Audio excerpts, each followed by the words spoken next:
उनके रास्ते पे चलें और राम राज्य लाकर दिखाएं।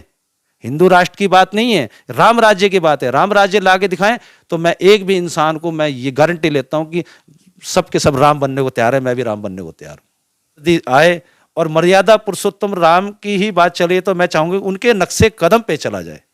वाकई क्या लोग चल रहे हैं आज मर्यादा पुरुषोत्तम नहीं, राम नहीं, के नहीं, नक्शे कदम पर? नहीं, जिस तरह की तस्वीरें देखने को मिली, नहीं नहीं नहीं नहीं, आप क्या मानते हैं, क्या थे राम, क्या थे? मर्यादा पुरुषोत्तम राम जब वनवास को गए तो मैं छोटी सी बात बताऊंगा, तो उनको जंगल में सबरी मिली और उन्होंने सबरी के झूठे बेर खाए। वो एक दलित समाज से थी। मैं आज भी दावे के साथ कहता हूं कि क्या उनके इस नक्शे कदम पर चलकर दलित समाज को, जब तक बाबा भीमराव अंबेडकर ने संविधान नहीं बनाया, क्या उनको सम्मान मिला? क्या उनके नक्शे कदम पर चले जिन्होंने एक मां के कहने पर और अपने पिताजी के वचनों को निभाते हुए 14 वर्ष का वनवास किया? हम मदरसों में रामचरित पढ़ाएंगे या हम कहने लग जाएं कि भाई फिर कलाम पाक भी पढ़ाओ गुरुकुल में? तो ये एक मुद्दा नहीं है। इस मुद्दे को अगर राजनीतिक परिवेश से पेश किया जा रहा है तो फिर तो मुझे पसंद नहीं है। ट्रू मीडिया हाउस न्यूज़ 24 में आपका स्वागत है। अगर इस वक्त की बात करें, उत्तराखंड की राजधानी देहरादून में मौजूद हैं और हमारे साथ इकबाल साहब मौजूद हैं। चलिए खैर बातों का और सवालों का सिलसिला शुरू करते हैं। कैसे देख रहे हैं, क्योंकि अभी आप देख ही रहे हैं कि काफ़ी दिनों से शादाब शम्स का एक बयान वायरल हो रहा है, उस पर इकबाल साहब का क्या कहना? देखा होगा आपने। बिस्मिल्लाहिर्रहमानिर्रहीम। शादाब शम्स जी का बयान मैंने देखा है और सुना भी है। जिस विषय में वो कह रहे हैं कि हम मदरसे के जो 117 वक्फ बोर्ड में जो मदरसे हैं उन्हें हम मॉडल बनाएंगे और उसमें ये कह रहे हैं कि हम उसमें रामायण का पाठ कराएंगे और रामचरित्र को पढ़ाएंगे। हाँ, रामचरित्र को हम पढ़ाएंगे और बच्चों को उनके विषय में, उनके बारे में बताएंगे कि जो राम के चरित्र हैं और उन्होंने अपनी माता के कहने पर और अपने पिता के कहने पर जो 14 वर्ष का वनवास उन्होंने व्यतीत किया है और उनकी जो ज़िंदगी में क्या क्या गुजरा है वो हम मदरसे के बच्चों को पढ़ाएंगे। लेकिन अच्छी बात है, कोई अच्छी अगर किसी विशेष व्यक्ति के बारे में या मर्यादा पुरुषोत्तम राम के बारे में अगर हम किसी को जानकारी देते हैं उनकी अच्छाइयों के बारे में, तो बहुत बढ़िया बात है, मैं उनके साथ सहमत हूँ। लेकिन इसके पीछे कारण होता है कि मदरसे का मतलब क्या है। सबसे बड़ा मीनिंग तो ये है कि मदरसों के का मीनिंग क्या है। अब जैसे स्कूल की अपनी कैटेगरी है, कॉलेज की अपनी कैटेगरी है, यूनिवर्सिटी की अपनी कैटेगरी है और डिप्लोमा जो कोर्स होते हैं उनकी अपनी कैटेगरी है। उसी तरीके से मदरसे और गुरुकुल, अब गुरुकुल के अंदर क्या पढ़ाया जाता है? गुरुकुल के अंदर पुरोहित बनाए जाते हैं, आचार्य बनाए जाते हैं और इसके अलावा और भी शिक्षा उन्हें दी जाती है। लेकिन जो आचार्य होते हैं वो धर्म विशेष के बारे में ज़्यादा जानकारी रखते हैं।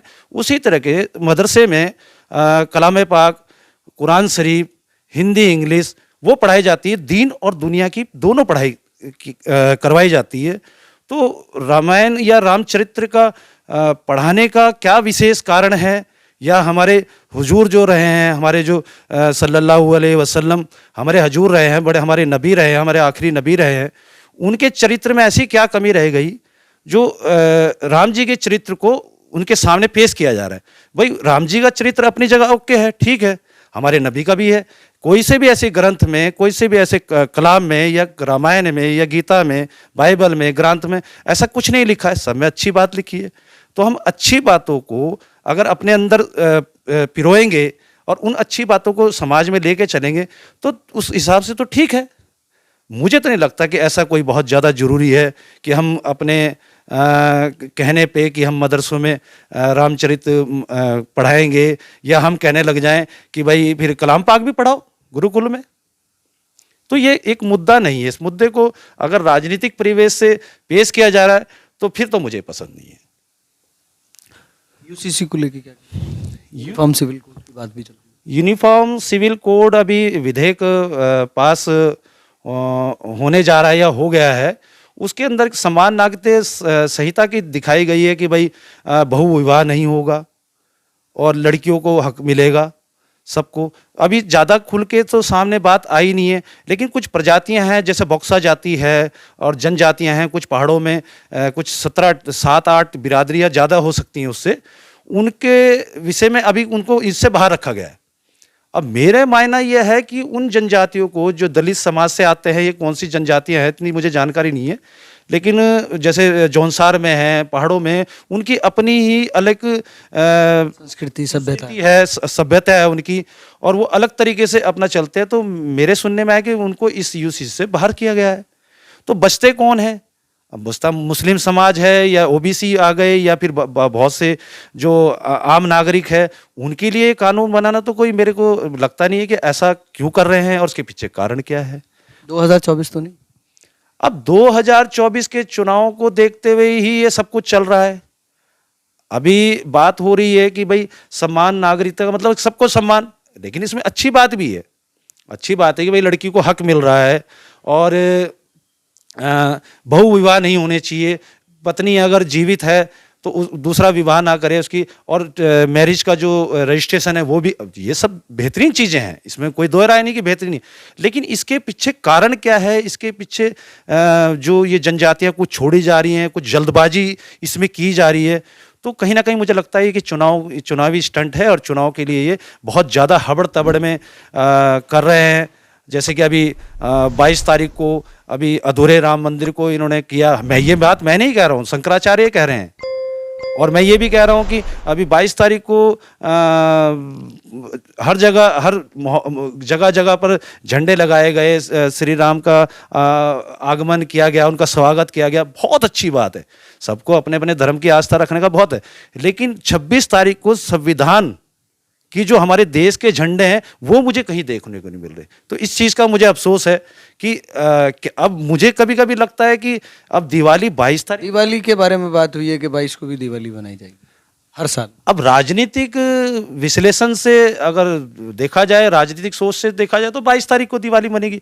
मेरे विचार से अगर दिया, मर्यादा पुरुषोत्तम राम 14 वर्ष वनवास करके जब वहाँ से आए, वो खुशी अलग थी, और उन्होंने अपने जो उनके भाई भरत थे उनकी खड़ाओं को हटाकर अपना राजपाट सब संभाला था, तो वो खुशी अलग थी। और यहाँ तक कि मैं आपको बता दूं कि जब राम जी अयोध्या पहुंचे थे और दिवाली मनाने का जो उस टाइम से चला था, तो तब से जौनसार में हमारी उत्तराखंड में जगह है, तो वहाँ पर 1 महीने बाद खबर लगी थी, तो आज भी वहाँ पर बूढ़ी दिवाली मनाई जाती है।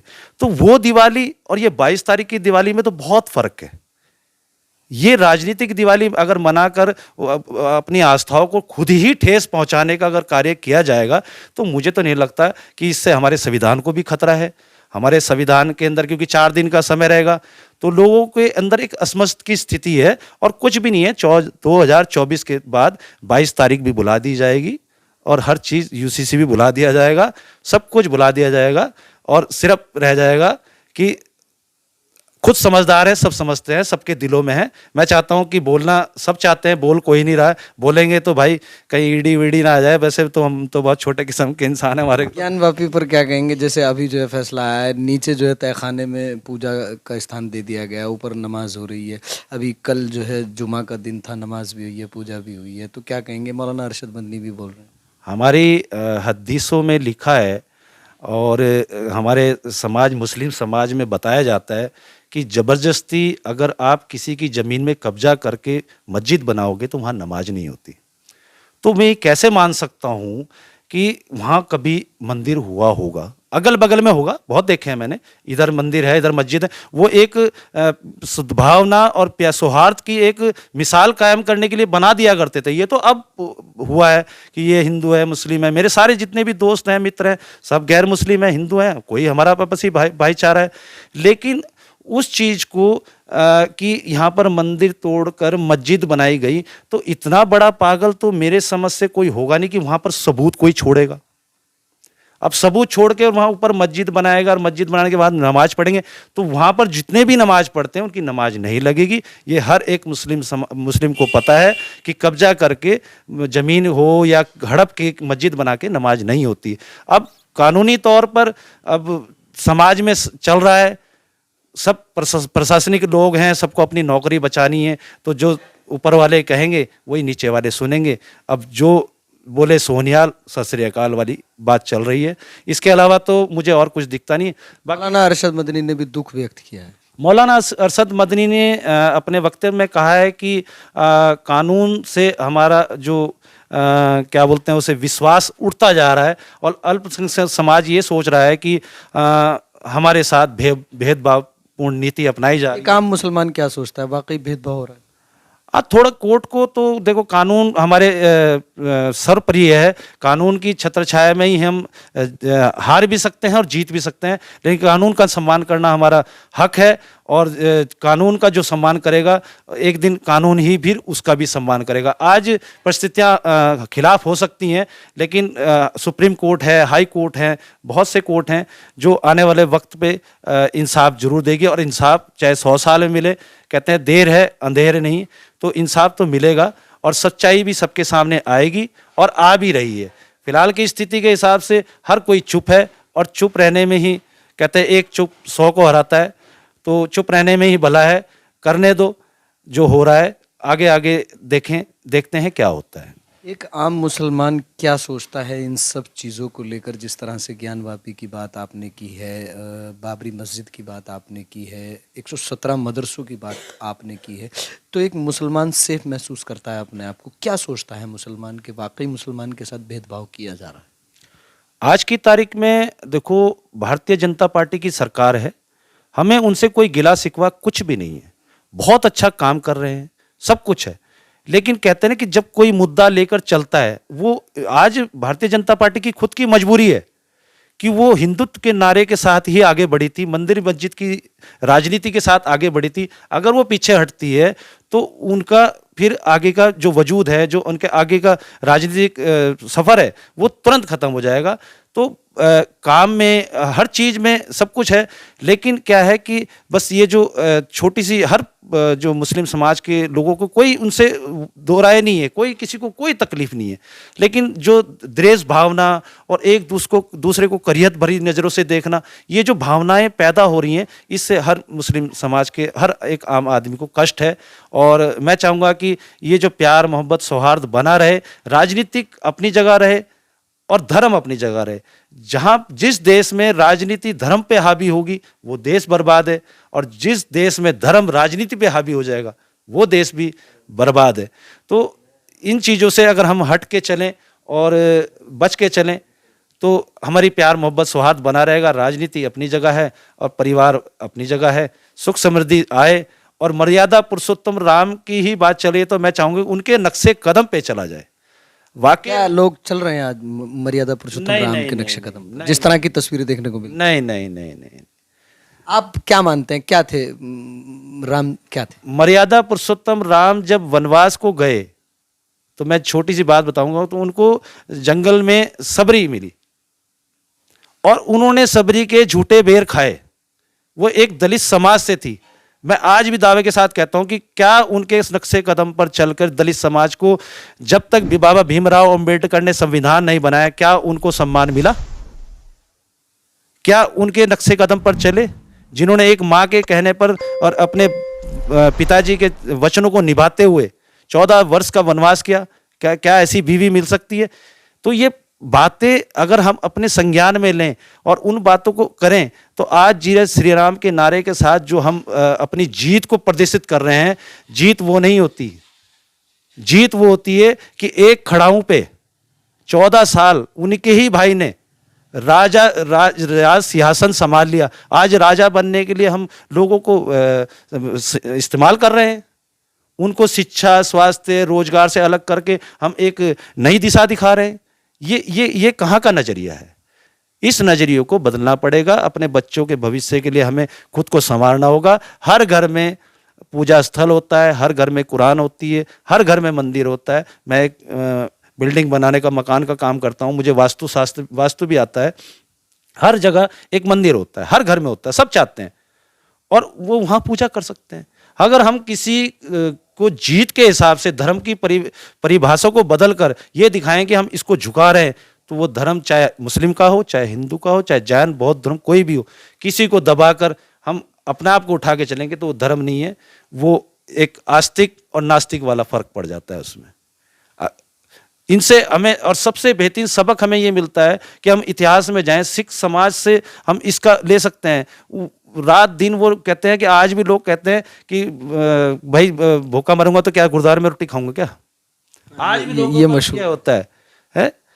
तो अब वो बात आ गई है कि हमें समाज में जीने के लिए अपने धर्म की रक्षा भी करनी है, लेकिन धर्म के रास्ते पर चलना भी है। और धर्म का रास्ता अगर सबसे बेहतरीन, अगर ये कहते हैं कि रामचरित को पढ़ाएंगे तो पहले खुद पढ़ें, उनके रास्ते पे चलें और राम राज्य लाकर दिखाएं। हिंदू राष्ट्र की बात नहीं है, राम राज्य की बात है। राम राज्य ला के दिखाएं तो मैं एक भी इंसान को मैं ये गारंटी लेता हूं कि सब के सब राम बनने को तैयार है, मैं भी राम बनने को तैयार हूं। एक बहुत बड़ी बात कही जा रही है, कहा जा रहा है कि धर्म की राजनीति हो रही है। क्या आपको भी लगता है कि धर्म की राजनीति हो रही है और मुद्दों की राजनीति नहीं हो रही है? क्योंकि मुद्दे कई तरह के हैं, विकास का मुद्दा है और शिक्षा का मुद्दा है, स्वास्थ्य का मुद्दा है, लेकिन उन सब मुद्दों को छोड़कर इस वक्त जो राजनीति चल रही है वो राजनीति है धर्म की राजनीति, जिसको स्पष्ट तौर पर इकबाल साहब ने कहा है, वो आपने जो है सुना भी है। चलिए खैर, कितने लोग इनकी बात से इत्तेफाक रखते हैं वो कमेंट भी कीजिएगा और वीडियो को शेयर भी कीजिएगा ताकि तस्वीरें आम जन लोगों तक जाएं। आप इसी तरह से हमारे चैनल के साथ बने रहें। कैमरामैन सारुल के साथ सलमान अली की रिपोर्ट।